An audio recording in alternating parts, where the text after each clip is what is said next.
സംഘത്തിന്റെ ഒരു മേൽനോട്ടം 2026 തെരഞ്ഞെടുപ്പിൽ ഉണ്ടാകുമെന്ന് തന്നെ സംഘത്തിന്റെ സർവ്വവിധ പിന്തുണയും ഇതിനകത്ത് ഉണ്ടാവുമെന്നാണ് ഞാൻ പ്രതീക്ഷിക്കുന്നത്. അങ്ങനെയാണ് രാഷ്ട്രീയം നോക്കാതെ കണ്ട് കേരള ജനതയുടെ വികസനത്തിൽ ആക്കാക്കിക്കൊണ്ടുള്ള നിരവധി പരിപാടികളാണ് കേന്ദ്ര സർക്കാർ ആവിഷ്കരിക്കുന്നത്.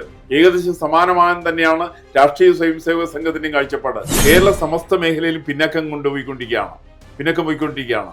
ആ പിന്നോക്കം പോയിക്കൊണ്ടിരിക്കുന്ന കാര്യത്തിൽ കമ്മ്യൂണിസ്റ്റ് പാർട്ടിക്ക് വലിയ പങ്കുണ്ട്.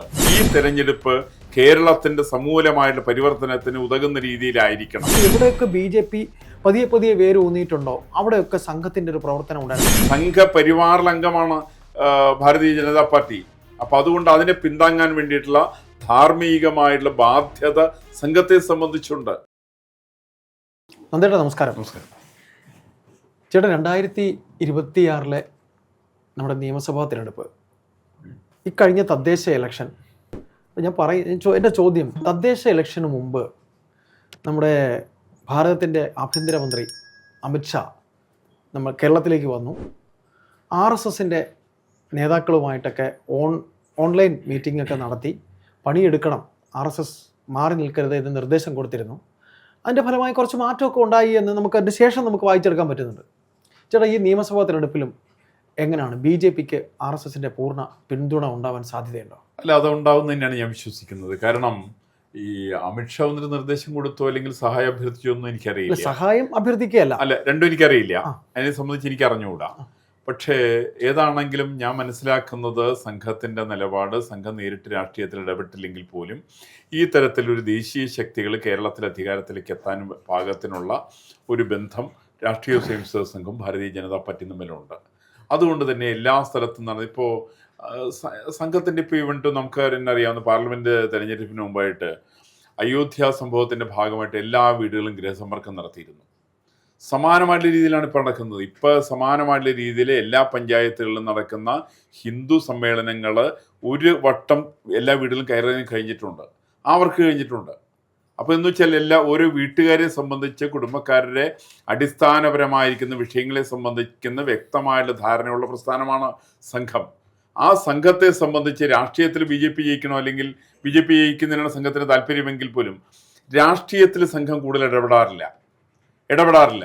മറിച്ച് ഈ ദേശത്തിന് ഗുണകരമായിരിക്കുന്ന രീതിയിൽ ആരെങ്കിലും എന്തെങ്കിലും ചെയ്യാൻ തീരുമാനിച്ചാൽ ആ ചെയ്യാൻ തീരുമാനിക്കുന്നതിനെ പിന്തുണയ്ക്കുന്നൊരു സ്വഭാവം സംഘത്തിനുണ്ട്.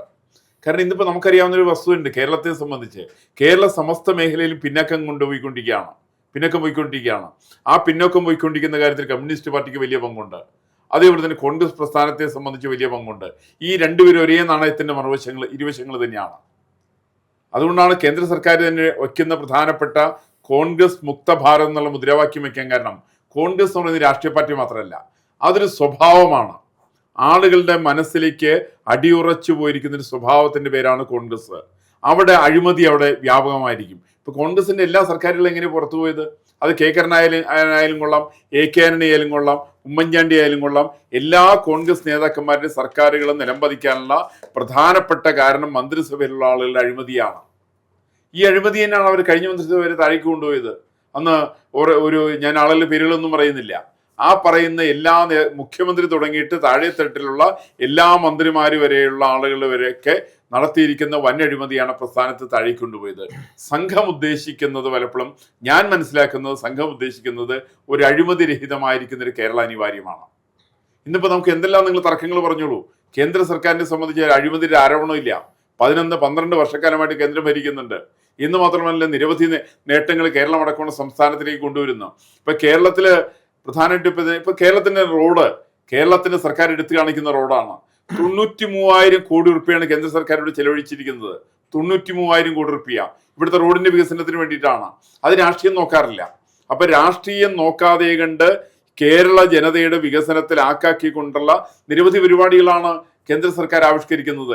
ഏകദേശം സമാനമായ തന്നെയാണ് രാഷ്ട്രീയ സ്വയംസേവക സംഘത്തിന്റെയും കാഴ്ചപ്പാട്. സംഘത്തിന്റെ കാഴ്ചപ്പാടിൽ ഒരിക്കലും രാഷ്ട്രീയമേ അല്ല വിഷയം, ഈ നാടിന്റെ വികസനമാണ് പ്രശ്നം. ഞാനൊന്ന് ചോദിച്ചോട്ടെ, ചേട്ടൻ ഇപ്പോൾ പറഞ്ഞു കോൺഗ്രസിനെ കുറിച്ച് പറഞ്ഞു, കോൺഗ്രസിന്റെ പൊതു സ്വഭാവത്തെ കുറിച്ച്. അപ്പോൾ ഈ CPM എന്ന് പറയുന്ന പാർട്ടിക്ക് മനുഷ്യ സ്വഭാവം ഇല്ലാത്ത പാർട്ടിയാണ്, ഇത് മനുഷ്യന്റെ സ്വഭാവമില്ലാത്ത പാർട്ടിയാണ്, അതൊരു യന്ത്രം പോലെയാണ് എന്ന് കഴിഞ്ഞ ദിവസം നമ്മുടെ ഇവിടെ ഗസ്റ്റായിട്ട് വന്ന ഒരാൾ പറയുകയുണ്ട്, നമ്മുടെ ഒരു സാറ് ജ്യോതിഷ് സാറ്. അപ്പോ എന്താണ് ചേട്ടൻ അതിനെ കുറിച്ച് എന്താ പറയുക? അതൊരു മെഷീൻ പോലെയാണ്, മനുഷ്യ സ്വഭാവം അല്ല, ഇല്ലാത്ത. ഞാനതുകൊണ്ട് എൻ്റെ ഒരു പുസ്തകം ഇറങ്ങിയിട്ടുണ്ട്. ആ. ആ പുസ്തകത്തിന്റെ പേര് ഇന്നുമുണ്ട വധയന്ത്രം എന്ന പുസ്തകത്തിന്റെ പേര്. കമ്മ്യൂണിസ്റ്റുകാരെന്ന് പറഞ്ഞാൽ വധയന്ത്രമാണ്. കമ്മ്യൂണിസ്റ്റ് പാർട്ടിയുടെ നേതാക്കളെ അവർ കൊലപ്പെടുത്തിയതാണ്. അവർ കൊലപ്പെടുത്തിയിരിക്കുന്ന നേതാക്കന്മാരിൽ പി കൃഷ്ണപിള്ളയുണ്ട്, അവർ കൊലപ്പെടുത്തിയിരിക്കുന്ന ആളുകൾ അഴീക്കോടിന്റെ ആഘവനുണ്ട്. അവര് കമ്മ്യൂണിസ്റ്റ് പാർട്ടിയുടെ നേതാക്കന്മാരിൽ സ്വാഭാവികമായിട്ടുള്ള മരണത്തിന് വിധിക്കപ്പെട്ടവര് ആരൊക്കെയാണെന്ന് എനിക്ക് അറിഞ്ഞുകൂടാ. ഭൂരിപക്ഷം കമ്മ്യൂണിസ്റ്റുകാരും കൊല ചെയ്യപ്പെട്ടവരാണ്. ദുരൂഹമാണ്. ദുരൂഹ മരണം എന്നല്ല, ദുരൂഹമൊന്നല്ല, സത്യമാണത്, കൊലപാതകമാണത്. നമ്മളിപ്പോ കമ്മ്യൂണിസ്റ്റ് പാർട്ടി ചില ചെറുപ്പക്കാരുടെ സംഭവം പറയാറുണ്ടല്ലോ. അഭിമന്യു ഉണ്ട്, മഹാരാജാസ് കോളേജിൽ പഠിച്ച ആളാണ്. അവൻ എവിടുന്നാ വന്നത്? അവന് ഉച്ചയ്ക്ക് ഒരാൾ നേതാവ് വിളിക്കുന്നു, അവനെ ടെലിഫോൺ ചെയ്ത് വരുത്തുന്നു. ആരാ വിളിക്കുന്നത്? ഇവരൊന്ന് പറയട്ടെ സത്യസന്ധമായിട്ട്. ഇപ്പോഴും ആ കേസ് ഇന്നും എത്തിയിട്ടില്ല. ആ കേസ് എവിടെ എത്തിയിട്ടില്ല. കാരണം അവനെ വട്ടവടയിൽ നിന്ന് ഒരു പച്ചക്കറി വണ്ടിക്കകത്ത് കൊണ്ടുവന്ന് എറണാകുളത്ത് വന്ന് രാത്രി 8:15 മഹാരാജാസ് കോളേജിന്റെ അങ്കണത്തിലേക്ക് എത്തിയിട്ട് 8:45 സമയത്തേക്ക് പിടിച്ചു കൊടുത്ത് SDPI കൊണ്ട് കൊലപ്പെടുത്തിയത് കമ്മ്യൂണിസ്റ്റുകാരാണ്. ഇത് കമ്മ്യൂണിസ്റ്റുകാരുടെ സ്വഭാവമാണ്. അല്ല, ഞാനിത് നമ്മുടെ ജ്യോതിഷ് സാറാണ് കഴിഞ്ഞ ദിവസം സംസാരിച്ചത്. അപ്പൊ ചേട്ടൻ ഈ മനുഷ്യ സ്വഭാവം ഇല്ല എന്ന് പറഞ്ഞതുകൊണ്ട് ഞാൻ ഈ വിഷയം ഒന്ന് എടുത്തിട്ട്. കമ്മ്യൂണിസ്റ്റ് പാർട്ടിക്ക് മനുഷ്യ സ്വഭാവം ഇല്ല എന്നുള്ള കാര്യത്തിൽ എനിക്ക് തർക്കമില്ല. ലോകത്തിലെ ഏറ്റവും കൂടുതൽ ആളുകൾ കൊലപ്പെടുത്തിയിരിക്കുന്ന പ്രസ്ഥാനത്തിന്റെ പേര് കമ്മ്യൂണിസ്റ്റ് എന്നാണ് അതിന്റെ പേര്. അതിനെക്കുറിച്ചൊരു P. കേശവദേവിന്റെ പുസ്തകമുണ്ട്. ആ പുസ്തകത്തിന്റെ പേര് കമ്മ്യൂണിസ്റ്റ് വധയന്ത്രം എന്നാണ്. അത് 1953 എഴുതിയത്. അതിൽ അദ്ദേഹം അതിനെക്കുറിച്ച് പറഞ്ഞിട്ടുണ്ട്. 10 കോടി ജനങ്ങളെയാണ് കമ്മ്യൂണിസ്റ്റുകാർക്ക് കൊന്നിട്ടുള്ളത്. അത് black days of communist party എന്ന് പറയുന്നൊരു പുസ്തകം ഇറങ്ങിയിട്ടുണ്ട്. ആ പുസ്തകത്തിനകത്ത് അത് പറഞ്ഞിട്ടുണ്ട്. 10 കോടി ആളുകളെയാണ് കമ്മ്യൂണിസ്റ്റുകാർ കൊന്നിരിക്കുന്നത്. അതിൽ 9,80,00,000 ആളുകളും കമ്മ്യൂണിസ്റ്റുകാരാണ് കൊല ചെയ്യപ്പെട്ടിരിക്കുന്നത്. നമ്മൾ ധരിക്കുന്ന പോലെ കോൺഗ്രസ്സുകാരോ BJP-ക്കാരോ RSS-കാരൊന്നും എല്ലാവരും കൊന്നിരിക്കുന്നത്, അല്ലെങ്കിൽ സാർ ചക്രവർത്തിയുടെ ആളുകൾ എല്ലാവരും കൊന്നിരിക്കുന്നത്, അല്ലെങ്കിൽ പോളണ്ടിൽ അവര് വിരുദ്ധ ചിരിപ്പെട്ടുള്ള ആളുകൾ എല്ലാവരും കൊന്നിരിക്കുന്നത്. അവർ കൊന്നിരിക്കുന്നത് മുഴുവൻ സ്വന്തം പ്രസ്ഥാനത്തിൽപ്പെട്ട ആളുകളെ. അങ്ങനെ കൊല്ലുന്നൊരു പാരമ്പര്യം കമ്മ്യൂണിസ്റ്റ് പാർട്ടിയെ സംബന്ധിച്ചുകൊണ്ട്. സമാനം തന്നെയാണ് കേരളത്തിലെ കോൺഗ്രസ്സുകാരനുള്ളത്. കാരണം കേരളത്തിലെ കോൺഗ്രസ്സുകാരൻ പറയുന്നത് ഞങ്ങൾക്കൊരു ഇടതുപക്ഷ സ്വഭാവമാണെന്നാ. കേട്ടില്ലേ എല്ലാവരും പറയുന്നത്? ഇത് അടുത്തിടയ്ക്കാണതുള്ളത്. കേരളത്തിലെ കോൺഗ്രസ്സുകാരൻ ഇടതുപക്ഷ സ്വഭാവം എന്ന് പറഞ്ഞാലേ അടുത്തിടയ്ക്കല്ല തുടങ്ങിയത്. 1974-75 തുടങ്ങിയിട്ട് ശ്രീമതി ഇന്ദിരാഗാന്ധി കോൺഗ്രസിന്റെ അധ്യക്ഷയും കോൺഗ്രസിന്റെ പ്രധാനമന്ത്രിയുമായിട്ട് അവരെ അവരോധിക്കപ്പെട്ടതിന് ശേഷം ഇതിനെ റഷ്യയുടെ കാൽക്കീഴിൽ കൊണ്ട് കിട്ടിയത് ഇവരാണ്, ഇന്ദിരാഗാന്ധിയാണ്. ആ ഇന്ദിരാഗാന്ധി കൊണ്ട് തുടങ്ങിയിട്ടുള്ള സിസ്റ്റമാണ് ഒരു ഇടതുപക്ഷ സ്വഭാവം. USSR അല്ലേ, റഷ്യ മാത്രം. USSR ആണ്, സോവിയറ്റ് യൂണിയൻ ആയിരുന്നു അതിനകത്തുണ്ടായിരുന്നത്. ഞാൻ എന്റെ ചെറിയ ഉദാഹരണം കൂടി പറഞ്ഞാലേ, കേന്ദ്ര സർക്കാരുമായിട്ട് ബന്ധപ്പെട്ട 56 സംഘടനകളുണ്ട് കൾച്ചറൽ ഡിപ്പാർട്ട്മെന്റില്, അതുപോലെ തന്നെ HRD മിനിസ്ട്രി, ഈ തരത്തിലെ വിഭാഗങ്ങള്. ആ വിഭാഗങ്ങളിലൊക്കെ എന്നോട് ഒരു കോൺഗ്രസ്സുകാരൻ പറയട്ടെ, ഒരു കോൺഗ്രസിന്റെ മെമ്പർ, ഒരു കോൺഗ്രസ്സുകാരൻ ഈ 56 പ്രസ്ഥാനത്തിലുള്ളതില് ഏകദേശം ഒരു 200ഓളം പേര് ആളുകളെ നോമിനേറ്റ് ചെയ്യും. ഈ നോമിനേറ്റ് ചെയ്യുന്നതിൽ ഒരൊറ്റ കോൺഗ്രസ്സുകാരനില്ല. മറിച്ച് ആ കെയർ ഓഫിലാണ് നമ്മുടെ സച്ചിദാനന്ദനൊക്കെ കേന്ദ്ര സാഹിത്യ അക്കാദമിയുടെ സെക്രട്ടറി ആയത്. അങ്ങനെ ഒരുപാട് പേരുണ്ട്. ഏതായാലും ചേട്ടാ, നമ്മൾ വിഷയം വഴിമാറി പോകണ്ട. നമ്മൾ ചോദിക്കുന്നത് സംഘത്തിന്റെ ഒരു മേൽനോട്ടം 2026 തെരഞ്ഞെടുപ്പിൽ ഉണ്ടാകുമെന്ന് തന്നെ. സംഘത്തിന്റെ സർവ്വവിധ പിന്തുണയും ഇതിനകത്ത് ഉണ്ടാവുമെന്നാണ് ഞാൻ പ്രതീക്ഷിക്കുന്നത്. അങ്ങനെയാണ്.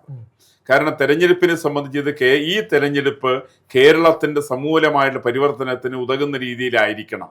അങ്ങനെ ആകാനുള്ള ഒരുപാട് സാധ്യതകൾ നിലവിലുണ്ട്. കാരണം കേരളത്തിന്റെ ഒരു വലിയൊരു ടേണിംഗ് പോയിന്റിലെ കേരളം. 3.5 ലക്ഷം പേരാണ് യുവാക്കളാണ് കേരളത്തിൽ നിന്ന് വിദേശ രാജ്യങ്ങളിലേക്ക് പോയിരിക്കുന്നത്. തൊഴിൽ തേടി പഠനത്തിന് അടക്കം വരെ പോയിരിക്കുന്നു. അങ്ങനെ നിവൃത്തികേട് കേരളത്തിനുണ്ട്. അപ്പൊ കേരളത്തിലെ സാധാരണക്കാരന് ജീവിക്കാൻ പറ്റാത്ത ഒരു സാഹചര്യം നിലവിലിരിക്കുന്നു എന്നുള്ളത് വസ്തുത തന്നെയാണ്. ഈ വസ്തുതകൾക്ക് പരിഹാരം കണ്ടെത്താൻ സാധിക്കുന്നത് ഒരുപക്ഷെ ഭാരതീയ ജനതാ പാർട്ടിക്കായിരിക്കും, അല്ലെങ്കിൽ സംഘപ്രസ്ഥാനങ്ങളെ സംബന്ധിച്ചായിരിക്കും എന്ന് തന്നെയാണ് സംഘം വിശ്വസിക്കുന്നത്. അതിനകത്ത് ജാതിയുടെ മതത്തിന്റെ പ്രശ്നമൊന്നുമില്ല. അത് ക്രിസ്ത്യാനിക്കും മുസ്ലിമിനും ഒക്കെ ബാധകമാണ്. അപ്പോൾ ചേട്ടാ, നമ്മൾ ഇത് പറയുമ്പോഴത്തേക്ക് നമ്മൾ ത്രിപുരയിൽ ഈ communist party of India Marxist ഭരിച്ചിരുന്ന സ്ഥലമാണ്. ത്രിപുരയിലും പിന്നെ നമ്മളിപ്പോൾ ബംഗാളിലേക്കും ഒക്കെ ഒരു സംഘത്തിൻ്റെ സൈലൻ്റായ പ്രവർത്തനം, അതായത് എവിടെയൊക്കെ BJP പതിയെ വേര് ഊന്നിയിട്ടുണ്ടോ അവിടെയൊക്കെ സംഘത്തിന്റെ ഒരു പ്രവർത്തനം ഉണ്ടായിരുന്നില്ല. ഇപ്പൊ ബീഹാറിൽ വരെ സംഘം അല്ലേ തുടക്കത്തിൽ പ്രവർത്തനങ്ങൾ നടത്തിയത്. എല്ലാ സംസ്ഥാനത്തിലും വീട് തോറും കയറി ഇറങ്ങിയുള്ള സൈലന്റ് ആയ ഒരു വർക്ക്. അതെ അല്ലെ, അങ്ങനെ ഇപ്പൊ സംഘം തുടങ്ങുന്ന 1925-ലാണ്. രാഷ്ട്രീയ പ്രസ്ഥാനം ആരംഭിക്കുന്ന 1951-ലാണ്. ഇത് സംഘത്തിന്റെ തന്നെ രാഷ്ട്രീയ പ്രസ്ഥാനമാണ് ഭാരതീയ ജനസംഘം. ആ ജനസംഘത്തിന്റെ തുടർച്ചയാണ് ഭാരതീയ ജനതാ പാർട്ടി.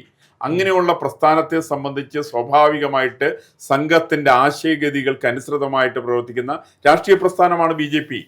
അപ്പൊ ആ BJP ധാർമ്മികമായിട്ട് പിന്തുണയ്ക്കേണ്ട അവകാശം സംഘത്തെ സംബന്ധിച്ചുണ്ട്. അത് തന്നെയാണ് നമ്മൾ ഉത്തർപ്രദേശിൽ കണ്ടത്, അത് തന്നെയാണ് ത്രിപുരയിൽ കണ്ടത്, അതിനാണ് ഹരിയാനയിൽ കണ്ടത്, അതിനാണ് ബീഹാറിലും ബംഗാളിലും കണ്ടത്, അതിനാണ് മഹാരാഷ്ട്രയിൽ കണ്ടത്. കാരണം ഇപ്പൊ സംഘത്തിന്റെ പ്രവർത്തനത്തിൽ ഒരിക്കലും സംഘം തെരഞ്ഞെടുപ്പിന്റെ പൊതുയോഗങ്ങൾ സംസാരിക്കാറില്ല. മറിച്ച് നിരവധി കുടുംബയോഗങ്ങൾ നടത്തുന്നു, ചെറിയ ചെറിയ യോഗങ്ങൾ നടത്തുന്നു. ആ യോഗത്തിലെ ആളുകൾ വിട്ട് നേരിട്ട് ആളുകളോട് സംസാരിക്കുന്നു. ഈ സ്വഭാവം സംഘത്തിനുണ്ട്. ഇപ്പൊ കേരളത്തിൽ അടക്കം വരുന്നത്, കേരളത്തിൽ BJPക്ക് 20% വോട്ട് കിട്ടി, 20% വോട്ടാണ്. പക്ഷേ സീറ്റിന്റെ എണ്ണം കുറവായിരിക്കാം. സീറ്റിന്റെ എണ്ണം കുറവായാലും 20% വോട്ട് കിട്ടുന്ന രീതിയിൽ പ്രസ്ഥാനത്തെ വളർത്തിയെടുക്കുന്ന കാര്യത്തിൽ, താഴെത്തട്ടിലേക്ക് അവർക്ക് പ്രവർത്തനം എത്തിപ്പിക്കുന്ന കാര്യത്തിൽ സംഘം വഹിക്കുന്ന പങ്ക് വളരെ വളരെ വലുതാണ്. തീർച്ചയായിട്ടും ഈ സംഘം വഹിക്കുന്ന പങ്ക് ഒരു രാഷ്ട്രീയ മാറ്റത്തിന് വേണ്ടിയിട്ടുള്ള വോട്ടല്ല. സംഘം പ്രതീക്ഷിക്കുന്നത് കേരളത്തിന്റെ സാമൂഹ്യ മനസ്സിലുണ്ടാവുന്ന ഒരു പോസിറ്റീവായിട്ടുള്ള ഒരു ചിന്താധാര വളർത്തിയെടുക്കേണ്ടത് അനിവാര്യമാണ് എന്നുള്ള സംഘം ധരിക്കുന്നുണ്ട്. ഈ കാഴ്ചപ്പാടിന്റെ അടിസ്ഥാനത്തിലാണ് സംഘത്തിന്റെ സമ്പർക്കം. അതുകൊണ്ട് സംഘസമ്പർക്കത്തിൽ ഒരിക്കലും ഹിന്ദുക്കളുടെ ചന്ദനം തൊടുന്നവരുടെ വീടുകളിൽ മാത്രം പോയിട്ടുള്ള സമ്പർക്കം അതില്ല. നിങ്ങൾക്ക് അമ്പലത്തിൽ പോകുന്നവരുണ്ടാകാം, അമ്പലത്തിൽ പോകാത്തവരുണ്ടാവാം. നിങ്ങൾക്ക് RSS ആയിട്ട് ബന്ധപ്പെട്ടവരുണ്ടാവാം, RSSനെ എതിർക്കുന്നവരുണ്ടാവാം. അതിനകത്ത് കമ്മ്യൂണിസ്റ്റുകാരുടെ വീടുണ്ടാവാം, അതിനകത്ത് കോൺഗ്രസ്സുകാരുടെ വീടുണ്ടാവാം, അതിനകത്ത് ക്രിസ്ത്യാനിയുടെ വീടുണ്ടാവാം, അതിനകത്ത് മുസ്ലിമിന്റെ വീടുണ്ടാവാം, ഹിന്ദുവിന്റെ വീടുണ്ടാവാം. ഈ പറയുന്ന സകലമാന വീടുകളിലേക്കും ഒരേപോലെ എല്ലാ സ്ഥലത്തേക്കും കടന്നു ചെന്നുകൊണ്ട് ഈ രാഷ്ട്രത്തിന്റെ സന്ദേശം എത്തിക്കുന്ന ദൗത്യമാണ് സംഘം നിർവഹിച്ചുകൊണ്ടിരിക്കുന്നത്. ആ പ്രവർത്തനം ഒന്നാം ഘട്ടം ഇപ്പൊ ഈ തെരഞ്ഞെടുപ്പിന് മുമ്പ് തന്നെ ഒന്നാം ഘട്ടം തെരഞ്ഞെടുപ്പായിട്ട് ബന്ധപ്പെട്ടിട്ടല്ല, തദ്ദേശ ഇലക്ഷനിൽ അത് ഉണ്ടായിരുന്നു എന്നാണ് നമുക്ക് കേട്ടറിവ്. ഒരു സംശയമില്ല കാര്യത്തില് അതുണ്ടായിരുന്നു. അതുണ്ടായിരുന്നത് തന്നെയാണ് BJPയെ സംബന്ധിച്ച് അതിന്റെ എക്സിസ്റ്റൻസിന്റെ അടിസ്ഥാന ഘടകം എന്ന് പറഞ്ഞാൽ സംഘം തന്നെയാണ്.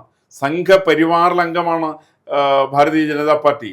അപ്പൊ അതുകൊണ്ട് അതിനെ പിന്താങ്ങാൻ വേണ്ടിയിട്ടുള്ള ധാർമ്മികമായിട്ടുള്ള ബാധ്യത സംഘത്തെ സംബന്ധിച്ചുണ്ട്. ഏതായാലും ഈ തെരഞ്ഞെടുപ്പിൽ തീർച്ചയായും ഒരു ബാക്ക് ബോൺ ആയിട്ട് സംഘം ഉണ്ടാകും. സംഘത്തിന്റെ പൂർണ്ണ പിന്തുണ BJPക്ക് ഉണ്ടാകും എന്ന് തന്നെ കരുതാം. എന്ന് പ്രതീക്ഷിക്കാൻ, എന്ന് വേണം നമുക്ക് പ്രതീക്ഷിക്കാൻ വേണ്ടി. നമുക്ക് കാത്തിരിക്കാം. തീർച്ചയായിട്ടും.